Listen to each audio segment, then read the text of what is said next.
The Supreme Court has just issued new opinions on at least 3 major cases. Those cases include the president's ability to remove an FTC commissioner or a Federal Reserve governor and counting mail-in ballots cast after Election Day. Let's bring back in CBS News legal contributor Rebecca Roiphe.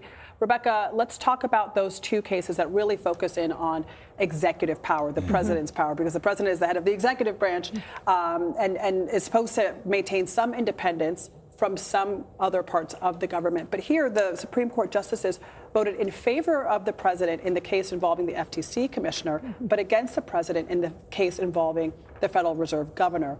What is the distinction?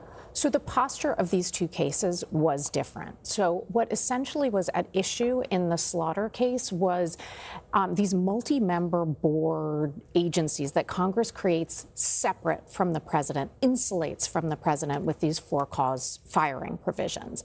And there's an age-old case called Humphrey's Executor where the Supreme Court had said, yeah, that's good, that's fine.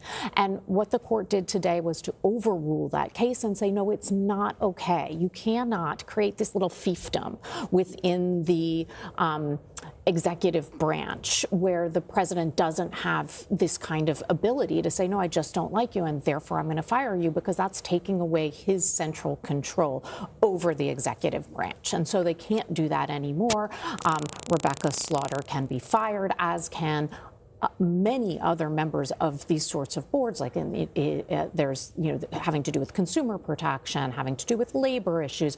All of these boards that Congress has created as independent boards are no longer independent boards in that respect. But what about the Federal Reserve then? Why then was the Supreme Court's ruling against the president's ability to fire Lisa Cook, the Federal Reserve governor? Okay, so it's a little bit complicated because what the president tried to do was not to challenge the for-cause provision, because the board governors cannot be fired at will. They can only be fired for cause. And instead of saying, I don't think I should be able to fire everybody, whoever I want to, he said, I get to have full control over what counts as for cause. So that means that I can say, as in this case, hey, I direct my Department of Justice to start an investigation into mortgage fraud. Hey, by the way, she's a suspected criminal. That's for cause. I fire her. And again, I've just started reading the opinion, but I think what the Supreme Court said is that's not enough process for her. You know what? She needs to be able, under this provision, to be able to say, hey, do you really have cause? What is it? And if you're saying I committed mortgage fraud, do you have any proof of that? Which she has persistently denied. And so she was denied this power to contest. And what they're refusing to give the president here is not, they haven't said, oh, the Fed is like categorically different. What they've said is when there is a for-cause provision, it means something. You can't just turn it into at will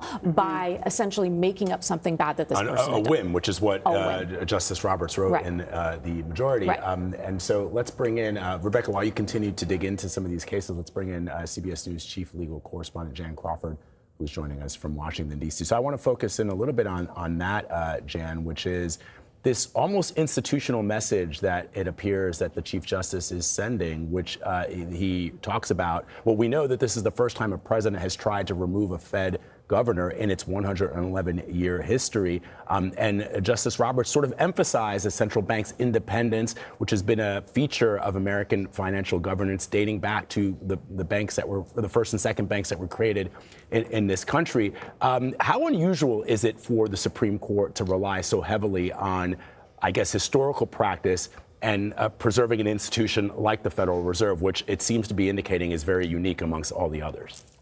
Yeah, I mean, not at all with this court, which often looks to history. But, I think as Jessica Levinson said earlier, what the court is doing, and I love the way she put this, the court is bubble wrapping the Federal Reserve. These are 2 very important decisions on presidential power.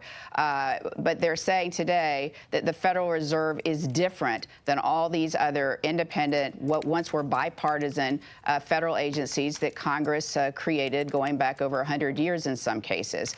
It's going to keep the Federal Reserve and its role in regulating and our monetary policy distinct from some of these other independent federal agencies like the Federal Trade Commission, like the NLRB, the National Labor Relations Board, and potentially upwards of 24 others. So the decision in that case, the FTC, also hugely significant because it will give presidents now power to replace people on these independent federal agencies, which Congress had established them as being bipartisan, thinking of them almost like a panel of experts to weigh in on technical issues. But the court said that obviously these agencies have taken on so much more power in the last decade that they function as a key part of the executive branch, doing powers that the president should have ability to oversee on. So that restriction on his removal power is incompatible with the Constitution and its separation of powers provisions. That is a big deal.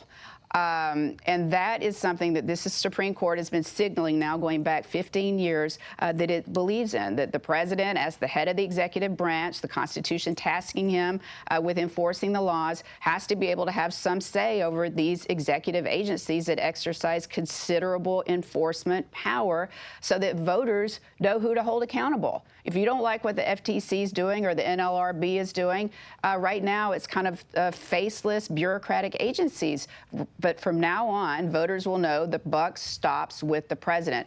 That is something that this Supreme Court has been signaling for the last 15 years. It's why President Biden was able to remove Trump's nominee and commissioner of the Social Security agency. It's why if a Democrat wins in 2028, they will be able to remove all of President Trump's nominees to these agencies. They will be in charge of the executive agencies now after today's decision. So yes, the Fed, hugely significant because obviously the markets were watching that very closely, concerned that Trump would, his efforts to fire this commissioner with some no cause, really, I mean, with cause, but no hearing or no notice, potentially could lead to a corrosive effect on the independence of the Fed. The court, again, putting bubble wrap around that, as Jessica Levinson put it so perfectly.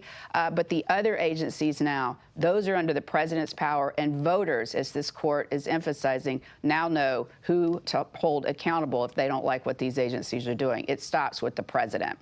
All right, Jan, stand by for us. We're going to bring in CBS News legal contributor Jessica Levinson. She's joining us now. Jessica, as you heard, Jan just quoted your bubble wrap comment. How much bubble wrap are we talking here? Because it seems to me from listening to all of you that the Supreme Court is not necessarily taking issue with the president's ability to fire a governor. It's the process by which that is done. So can you clarify how insulated the Fed really is? So more than, I'm going to kind of answer the question and not by saying more than, for instance, the FTC, more than the NLRB. There certainly, I think, is an acknowledgement, as we've been talking about, and Jan laid this out so clearly, that the Fed is different because it does different things. And the Supreme Court said this actually in one of their shadow docket decisions a number of months ago. They said, well, of course, the Fed is different. And the president has acknowledged that, I think, because that for-cause standard wasn't actually questioned in this case. When it came to the FTC case, there was a question as to whether, when it comes to these independent executive agencies, or excuse me, these executive agencies, can Congress write in a for-cause standard? Today, the court, I think, in finishing a long line of cases, as Jan talked about, said no, that Congress can't include these for-cause standards. But when it comes to the Fed, the president didn't challenge that. And so how strong is that for-cause standard? I'll say, I mean, it certainly protects more than nothing in the sense that for the other agencies, it's essentially at-will employment. What are we thinking about when we think about for-cause? We're thinking about some sort of negligence, some sort of malfeasance. I mean, if I were to talk to my students about this the first day of class, it would be, you did something wrong that undermines your ability to do your job. I still think when it comes to the Cook case, that case dealing with the Fed, there are some questions about, you know, the strength of the evidence that you need, whether or not behavior that you engage in before you take office might be enough. But there, at this point, what the court is saying by a 5-4 decision is they don't think the government is likely to succeed on the merits. I don't view this as a final statement on this is what the for-cause standard always means when it comes to the Fed.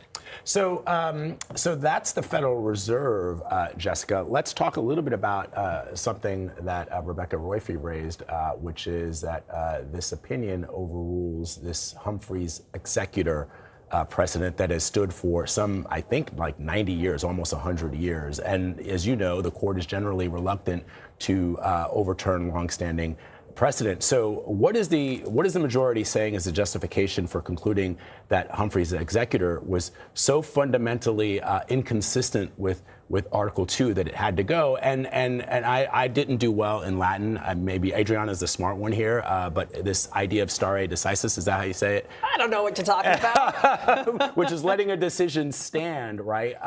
What about today's decision in the court's approach to that that concept is different in constitutional cases? Okay, I'm not accepting the assumption of the question. You're both the smart ones. I love this question about stare decisis. So you're asking, of course, yes, you did. Or we both got it wrong. But I say stare decisis as well. And it means respect for precedent. It's the idea that the law should be predictable, that we should be able to rely on the law, and that the Supreme Court should only overturn itself if it has a good reason for doing so. And we could spend an hour talking about the factors that the court goes through in determining when it has a good reason. Because again, the court doesn't want to make it look like the law changes every time you get a different judge on the lower court or the Court of Appeals, or there's a change in the composition of the Supreme Court. So you asked me about the FTC case and Rebecca Slaughter and how the court was able to overrule this very old precedent. And a couple of things that I think are important for people to remember. One, the precedent had already been significantly whittled away. We're talking about Humphrey's executor. In the oral arguments, Chief Justice John Roberts said Humphrey's executor stands as an empty husk. Again, in the sense of it wasn't heavily being relied upon. The other thing to remember is why. Well, back, I think it was during COVID, there was a decision called SELA law where the court already pulled back on these for-cause requirements. And so what I see here is the court being comfortable overturning an old precedent, in part because they just really haven't relied on it for that long, and in part because they think it doesn't hold anymore. They think the president has the power over the executive branch. All right. Thank you so much, Jessica Levinson, Jan Crawford in Washington, Rebecca, who's here on set with us.